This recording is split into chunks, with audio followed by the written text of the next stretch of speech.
You shouldn't laugh at someone who hasn't spoken yet, she said quietly, but by then, it was already too late. The rain tapped softly against the tall glass windows of Le Claire Dining, a place where every plate cost more than most people's weekly groceries, and every guest carried the weight of money in the way they moved, the way they didn't look at people like her. Emily Carter stood beside table 12, posture straight, hands steady, her black uniform pressed with care that no one ever noticed, her eyes calm in a room that never stopped moving. Daniel Whitmore barely glanced up from his phone, his thumb scrolling with the ease of someone who could buy the entire building without checking his balance, while across from him, Victoria Whitmore studied the menu with a faint smile that never quite reached her eyes. "What do you recommend?" Victoria asked, though her tone made it clear she wasn't really asking. Emily answered politely, voice even, measured, describing the chef's special with quiet precision. But Victoria interrupted halfway through with a soft laugh, the kind that wasn't loud but carried just enough edge to cut. "It's adorable," she said, tilting her head slightly. "How confidently you explain things. Did you learn all that at community college?" Daniel smirked, not cruelly, not loudly, just enough to confirm the hierarchy everyone in the room already understood. Emily didn't react. Not in her face, not in her hands. Only a slight pause, barely a second, before she finished placing the water glasses exactly 1 inch from the edge of the table, aligned perfectly with the silverware. "Is there anything else I can get for you?" she asked, her voice unchanged, as if the moment had passed without leaving a mark. Victoria waved her off, already turning back to Daniel, and that was when they switched. The English faded. French replaced it. Smooth, fast, confidential. They spoke like people who believed language could build a wall no one else could cross. "Il ne comprend rien," Victoria said under her breath, a quiet dismissal wrapped in elegance. Daniel nodded, continuing, outlining terms, numbers, a deal that sounded too precise, too hidden for a room like this. Emily stood there for just a fraction longer than necessary, her pen hovering over the small leather notepad, her gaze lowered, unreadable. Then she turned, walking away with the same measured pace, blending back into the rhythm of the restaurant, just another server carrying another order. But something had shifted. Not in the room. Not yet. At the service station, she paused, fingers brushing lightly against the edge of the receipt book, her reflection faint in the polished steel of the counter. She could still hear them. Every word, every clause, every mistake. Her breathing stayed even, calm, controlled, like it always was. Behind her, the laughter returned, softer now, private, confident. They thought they were alone in their language. They thought silence meant ignorance. Emily picked up the tray, the weight familiar, grounding, and walked back toward table 12. The rain outside grew heavier, streaking the glass in long, blurred lines, the city lights bending and breaking through the water like something distant, unreachable. She stopped beside them again, placing the wine gently on the table, her movements precise, unhurried. Daniel didn't look up. Victoria didn't pause. They kept speaking. French, fast, assured, careless. And then, without raising her voice, without changing her expression, Emily spoke. "Clause 7 contradicts your liability cap," she said in flawless French, her voice soft but precise, each word placed with surgical clarity. And for the first time that evening, the table went completely still. Daniel's hand froze mid-motion above his glass, the faint clink of ice against crystal the only sound that dared to exist for a second too long, while Victoria slowly lifted her eyes, the confidence in them flickering into something sharper, something uncertain. Emily did not look at either of them. She simply adjusted the angle of the wine bottle, pouring exactly 2 inches into Daniel's glass, her wrist steady, her gaze calm, as if she had not just stepped through a wall they believed no one else could see. "I believe you intended to reference Clause 6, she continued, still in French, her tone neutral, almost polite. "Otherwise the entire agreement exposes you to unnecessary risk." Daniel set his glass down. Carefully, deliberately. His eyes moved to her now, studying, measuring, recalculating. This was not surprise alone. This was recognition of something unexpected, something that did not fit.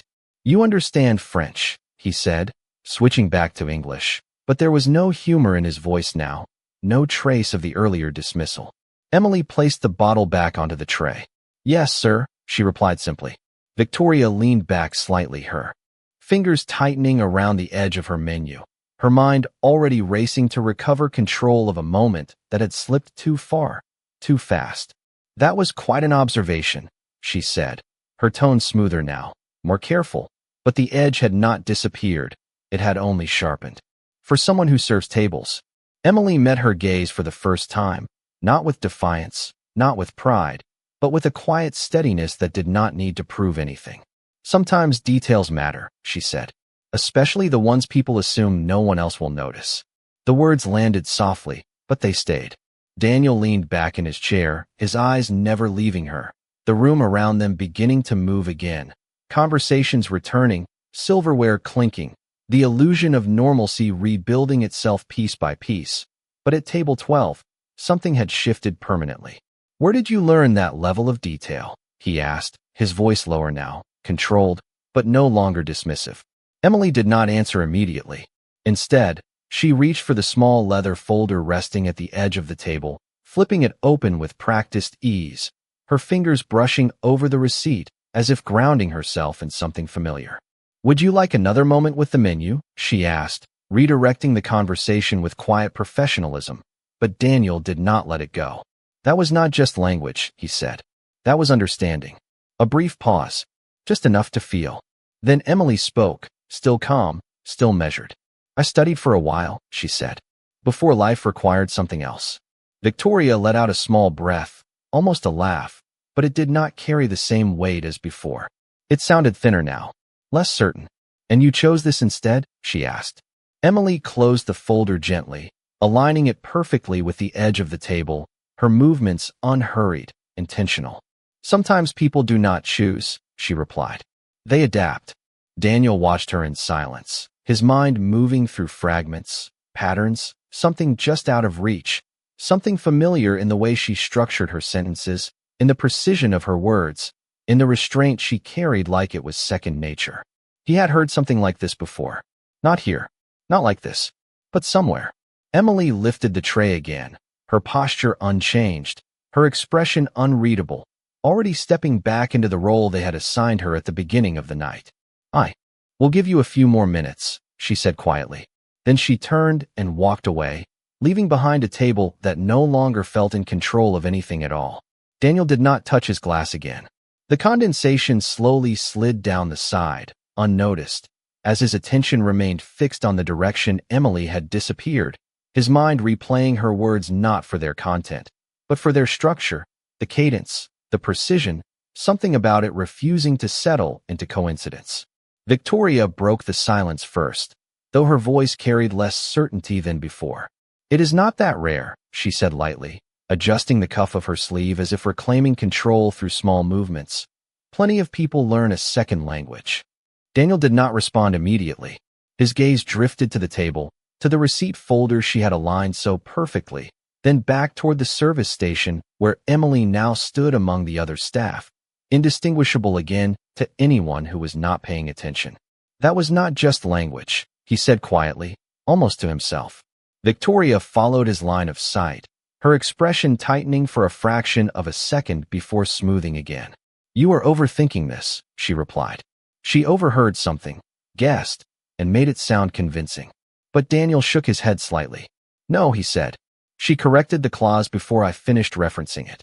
The detail lingered in the air, heavier than either of them expected.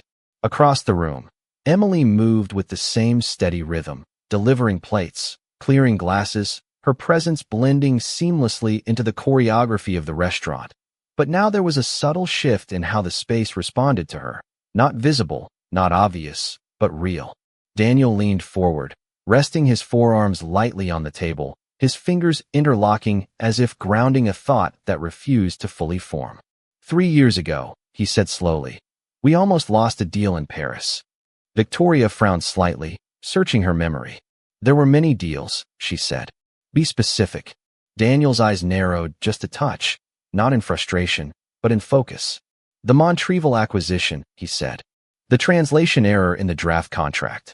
The one that nearly exposed us to unlimited liability. Victoria's expression shifted then, recognition surfacing. Yes, she said, but that was resolved overnight. Someone from the legal team corrected it. Daniel shook his head again. Not legal, he said. External. Anonymous. The correction came with no name attached. Just a note. Precise. Exact. The same tone. He paused, his gaze drifting once more toward Emily. The same kind of sentence. Victoria followed his eyes again, this time not dismissing what she saw. Emily was speaking to another table now, her voice soft, professional, her posture composed, nothing about her suggesting anything beyond what she appeared to be. And yet, that is impossible, Victoria said, but there was less conviction in her voice now. Daniel did not argue.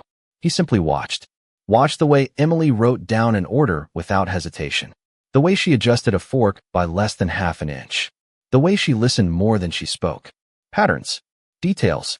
Precision. The same qualities that had saved him millions of dollars without ever revealing a name. People do not just disappear into places like this, Victoria added, quieter now. Daniel exhaled slowly, a faint smile touching the corner of his mouth. Not amused, not impressed, but something closer to realization. No, he said. They do not disappear. His eyes remained on Emily as she turned, carrying a tray back toward the kitchen, her figure passing briefly through the warm light before fading into the shadowed corridor beyond. They choose where to be invisible. And for the first time that evening, neither of them laughed. The kitchen door swung closed behind Emily with a soft, controlled push, muting the low hum of the dining room into something distant, almost unreal, as if the world on the other side belonged to someone else entirely. Inside, the air was warmer, sharper, filled with the scent of butter and seared meat, the rhythm of orders being called, plates moving, time measured in seconds instead of conversations. Emily set the tray down without a sound, her fingers lingering on the edge for just a moment longer than necessary, not from hesitation, but from awareness. She knew. She had felt it the second she spoke. The shift, the attention, the quiet recalculation from table 12 that no one else in the room would ever notice. You are slowing down, the head chef called out without looking at her, his voice firm but not unkind, the kind of authority that came from repetition rather than ego. Emily nodded once, already moving again, already folding back into the rhythm that had kept her invisible for months, maybe longer. Outside, Daniel had not moved. His chair remained angled slightly toward the path she had taken, his body still, but his mind anything but. Victoria watched him now, more carefully than before, studying not Emily, but him, the way his focus narrowed, the way his silence carried weight. You are doing it again, she said quietly. Daniel did not look at her. Doing what? He asked. Turning a moment into a pattern, Victoria replied. You see one detail and build a story around it. Daniel's fingers tapped once against the table. Light. Controlled. Patterns are how I built everything I have, he said. Victoria exhaled softly, glancing around the room as if to remind herself where they were, who they were, the structure that should have remained intact. And sometimes, she said, a server is just a server. Daniel finally turned his head slightly, just enough to meet her eyes. Then why did she not correct me in English? He asked. If she only wanted to be helpful. The question landed heavier than it sounded. Victoria did not answer immediately, because she knew, or at least, she felt it. That subtle line between competence and intention. Emily had not spoken to assist. She had spoken to reveal. Not loudly, not forcefully, but precisely enough to change the direction of the moment. Back in the kitchen, Emily reached for the next order, her hands steady as she wrote, the pen gliding across paper in the same clean, exact strokes that had once filled documents no one here would ever associate with her. For a brief second, her reflection appeared again in the stainless steel surface beside her. Not a waitress. Not entirely. Something else layered underneath. Something she kept carefully out of reach. Table 12 is asking for you, another server said, passing by with a stack of plates balanced effortlessly in her arms. Emily did not look up right away. She finished the line she was writing, closed the pad, adjusted it so the edges aligned perfectly. Only then did she lift her gaze. I will be there, she said calmly. No hesitation, no resistance, just acceptance. She picked up the tray again, lighter this time, and moved toward the doors. As they opened, the sound of the dining room returned in full, the soft piano, the quiet conversations, the illusion of control restored for everyone except the two people waiting. At table 12, Daniel straightened slightly as she approached, not consciously, not dramatically, just enough to signal that something in him had shifted, while Victoria's posture remained composed, but her eyes sharper now, more attentive, as if she were no longer observing a server, but studying a variable she could not yet define. Emily stopped beside them, her presence once again calm, measured, exactly as it had been before, as if nothing had changed at all. But everything had. Emily stood at the edge of the table, her posture unchanged, her expression calm, as if the last few minutes had not altered anything at all. Yet the air between them felt different, tighter, more deliberate, like a conversation waiting to happen before a single word was spoken. Daniel was the first to break the silence this time, his voice measured, controlled, but carrying a weight it had not held earlier. "Sit," he said, gesturing lightly toward the empty chair beside the table, not as a command, but as an invitation he was not used to making.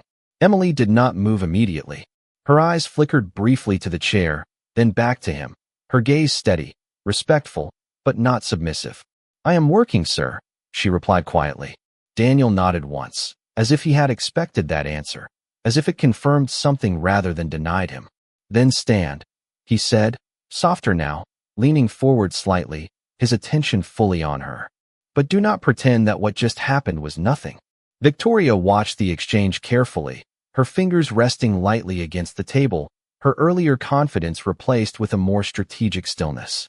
Emily adjusted the tray in her hand, balancing it with practiced ease, her movements precise, unhurried. "It was a simple observation," she said. "Nothing more." Daniel's eyes narrowed just slightly, not in skepticism, but in focus. "No," he said. "It was not simple. You chose the exact moment to speak. You chose the exact words. And you chose the language." The emphasis lingered. Emily did not respond right away. The silence stretched, not awkward, not tense, but intentional, as if she was allowing the weight of his statement to settle on its own. Around them, the restaurant continued as if nothing had changed, waiters moving, glasses clinking, conversations flowing, but at table 12, everything felt suspended just beneath the surface. "Why French?" Daniel asked finally, his voice quieter now, almost curious. Emily's gaze softened just slightly, not with emotion, but with recognition of the question beneath the question. "Because that is the language you trusted," she said, "and the one you thought no one else would understand." Victoria shifted in her seat, the answer landing deeper than she expected, her eyes narrowing just a fraction as she studied Emily more closely now, not for flaws, but for truth. "And you understood all of it," she said. Emily inclined her head slightly. "Enough," she replied. Daniel let out a slow breath, leaning back again, his fingers resting against the table, no longer tapping, no longer restless. "You do not belong here," he said, the words not insulting, not dismissive, but observational, almost certain. Emily did not react to the statement itself. Instead, she reached forward, adjusting the placement of his glass by less than an inch, aligning it perfectly with the edge of the table, her movements calm, deliberate. "Everyone belongs somewhere," she said. "This is where I am right now." The answer was simple, but it closed more doors than it opened. Daniel watched her for a long moment, searching for something she had no intention of offering, something beyond the uniform, beyond the practiced calm, something that explained the disconnect between what she was and what she presented. "3 years ago," he said slowly, his eyes never leaving hers, "someone corrected a contract for me. In French, with the same precision you just used." A pause, just enough to feel the shift. Emily's expression did not change, not visibly, but something in her stillness deepened, like a door quietly reinforcing itself from the inside. "That sounds like someone very capable," she said. Daniel's gaze sharpened. "It was," he replied, "and they never left a name." Another pause, this one heavier. "Do you often correct contracts while serving tables, Emily?" Victoria asked, her tone smooth again, but now carrying a different kind of edge, one built on curiosity rather than dismissal. Emily looked at her briefly, then back at Daniel, her voice steady, unwavering. "Only when the mistake is worth correcting," she said. And this time, neither of them knew how to respond immediately. The silence that followed her words did not feel empty. It felt full, dense with something neither Daniel nor Victoria could immediately define, as if the space between them had been quietly rearranged without permission.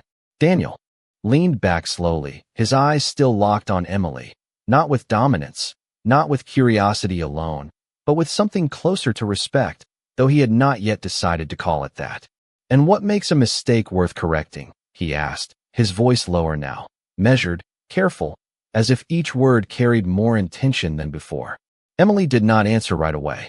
Instead, she shifted the tray slightly in her hand, redistributing the weight with subtle precision, her posture remaining perfectly balanced, perfectly composed. "The cost," she said finally. "Some mistakes are small. Others stay with you longer than they should." The answer was simple, but it did not feel simple. Victoria's gaze sharpened again, studying Emily not as a server, but as someone who had just revealed more than she intended, or perhaps exactly as much as she wanted. "You speak like someone who has made those calculations before," Victoria said. Emily met her eyes briefly, her expression calm, unreadable.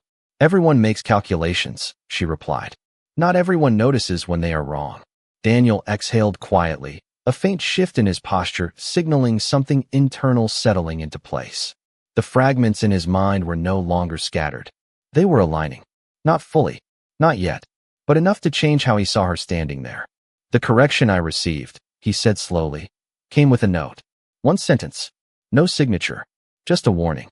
He paused, watching her carefully, searching for even the smallest reaction. It said, "Read what you assume is safe." The words lingered between them, quiet, deliberate. Emily did not move. Not her hands, not her eyes. Only the slightest shift in her breathing, almost imperceptible, as if the sentence had brushed against something deeper than the moment allowed. "That is good advice," she said. Her voice did not change, but something in it settled. Daniel leaned forward again, his attention now fully focused, no distractions, no pretense left. "It saved me $12 million, he said, "and possibly more." Victoria turned her head slightly toward him, surprised not by the number, but by the way he said it, not as a boast, but as a fact that still mattered. "You never found out who wrote it?" she asked. Daniel shook his head once. "No," he said. "They disappeared before I could." A quiet beat passed. Then he looked back at Emily, his gaze steady, certain in a way. It had not been before. "You did not disappear," he said. Emily held his gaze for a moment longer this time, the silence stretching just enough to feel the weight of what he was implying, what he was beginning to understand. Then, gently, she stepped back half an inch, creating space where there had been none. "I still have tables to serve," she said. It was not a denial. It was not a confirmation. It was a boundary. Victoria noticed it immediately, the elegance of it, the way Emily redirected without resisting, the way she maintained control without ever raising her voice. "You are avoiding the question," Victoria said, but her tone no longer carried mockery, only observation. Emily inclined her head slightly, her expression unchanged. "I am doing my job," she replied. Daniel watched her for another second, then leaned back again, the tension in his shoulders easing, not because he had all the answers, but because he no longer needed them all at once. "Then do it well," he said quietly. Emily nodded once. "I intend to," she replied.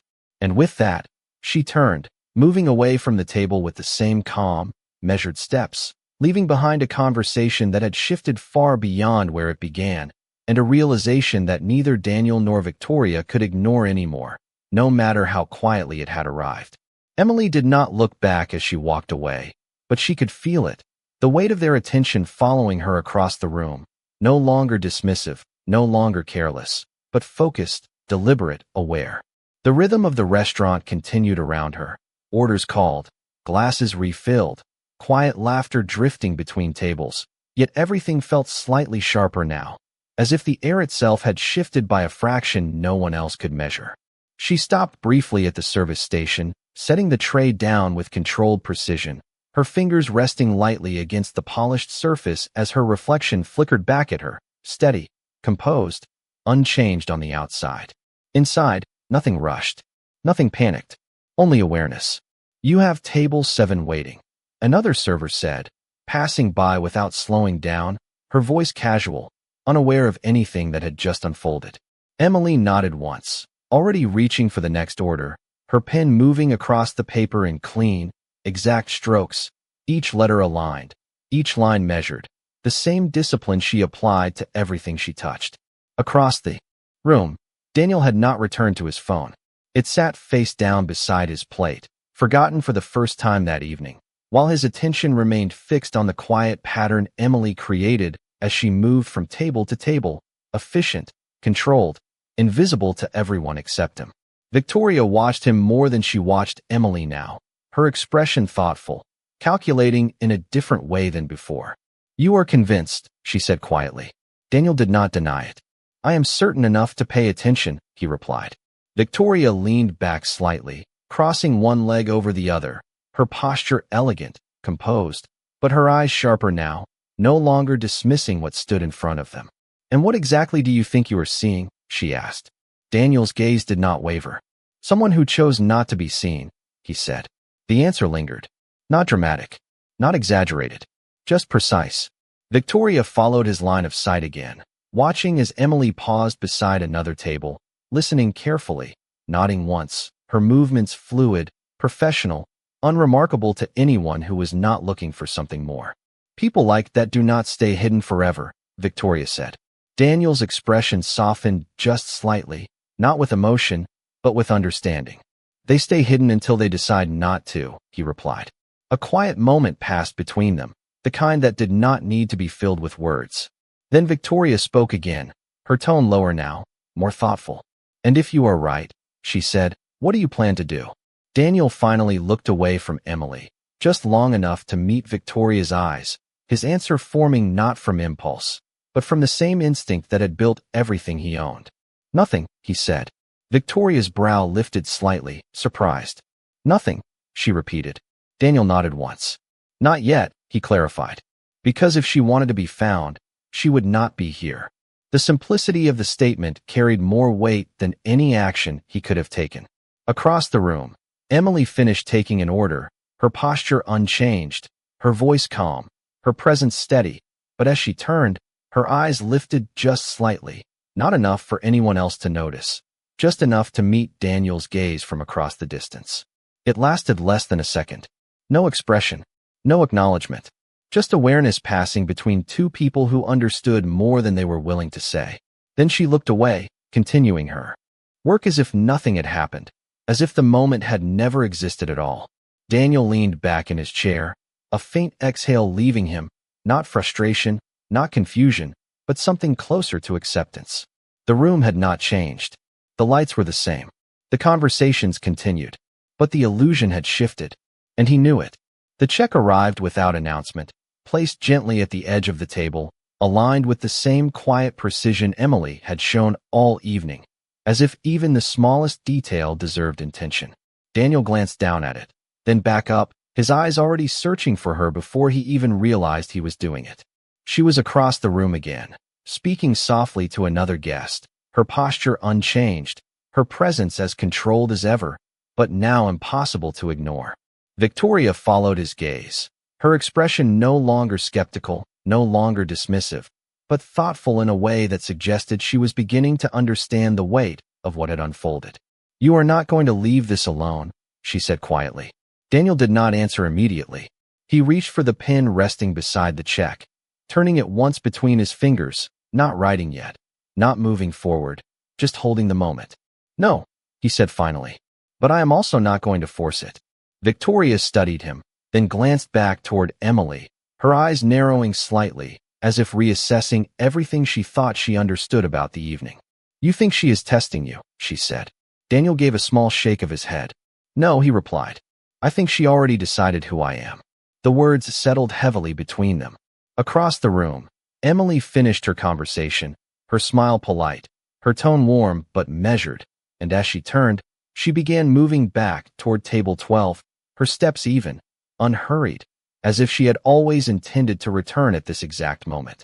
Daniel placed the pen down without writing anything yet, his attention fully on her as she approached, while Victoria straightened slightly, her composure returning, but now built on awareness rather than assumption. Emily stopped beside the table, her presence calm, her gaze steady. "Whenever you are ready," she said softly, her voice carrying the same quiet control that had defined every word she had spoken. Daniel looked at the check, then back at her, his expression no longer guarded, no longer distant. "There is one more thing," he said. Emily waited. Not impatient, not curious, just present. Daniel held her gaze for a moment longer than necessary, as if measuring something that could not be written down. "If I am wrong," he said slowly, "then this is just dinner." A pause. "But if I am right," he continued, "then you walked away from something most people spend their lives trying to reach." The statement was not a question, but it invited one. Emily did not respond immediately. Her eyes rested on him for a brief second, then shifted to the check, then back to him again, her expression unchanged, her voice calm. "Some things are not worth holding on to," she said, "even if they look valuable from the outside." Victoria's gaze sharpened at that, recognizing the weight behind the simplicity, the kind of answer that came from experience rather than theory. Daniel remained still, absorbing it, not arguing, not challenging, just listening. Emily reached forward then, closing the check folder gently, her fingers brushing against the edge with that same careful precision, as if ending a conversation that had already gone far enough. "I will take care of this for you," she said. Daniel did not hand it to her right away. Instead, he looked at her, not searching anymore, not trying to solve anything, just acknowledging what stood in front of him. Then, slowly, he released the folder into her hand.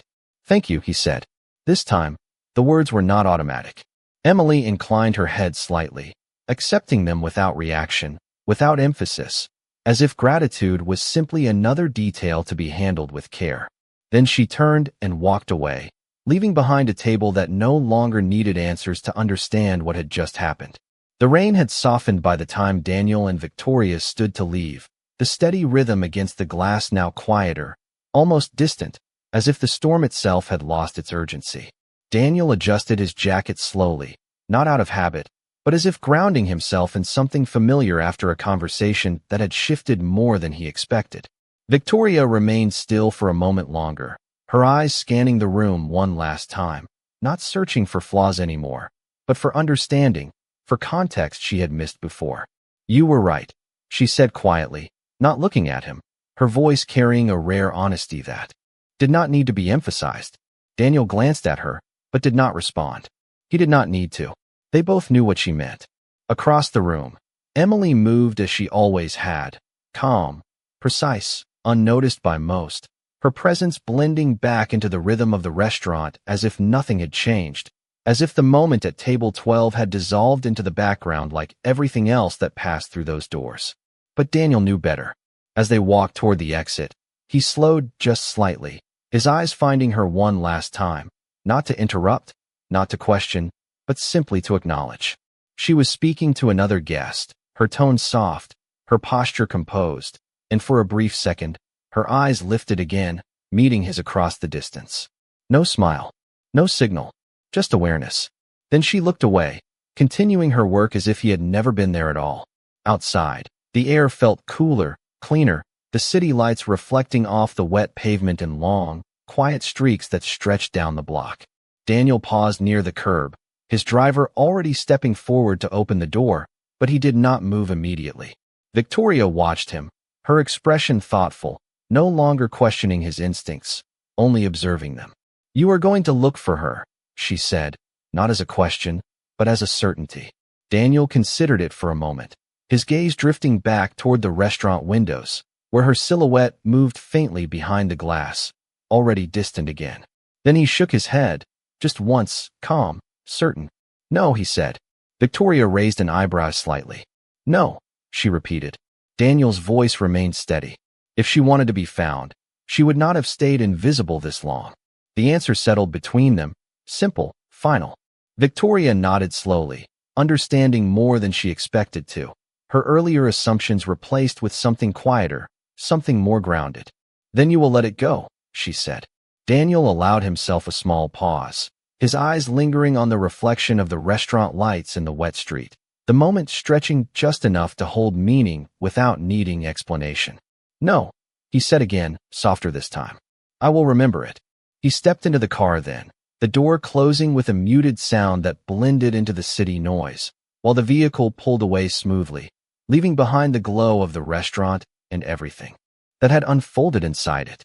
Back in the dining room, Emily returned to table 12, her movements unchanged, her expression calm as she cleared the empty glasses, aligning each item with quiet precision, restoring the table to its original state as if the evening had never left a mark. She paused for just a second, her fingers resting lightly against the edge of the table, her gaze steady, thoughtful.